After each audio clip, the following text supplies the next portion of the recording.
আমাদের দেশি ফ্রুট, জাম্বুরা, ড্রাগন ফ্রুট, পেঁপে, তরমুজ, দেশি মালটা, এটা চুয়াডাঙ্গার, আমড়া, পেয়ারা, আনারস, জলপাই, কাঁচা তেঁতুল, পানিফল, শালুক, বিটরুট, অরবড়ই, আমলকি,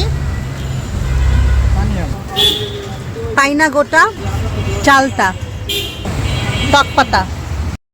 আমরা ম্যাক্সিমামরাই বিদেশি ফ্রুটটা খেতে বেশি পছন্দ করি, কিন্তু বিদেশি ফ্রুটের পাশাপাশি যদি আমরা দেশি ফ্রুটটা খাওয়ার প্র্যাকটিস করি, এটা আমাদের শরীরের জন্য অনেক বেশি বেনিফিশিয়াল হবে।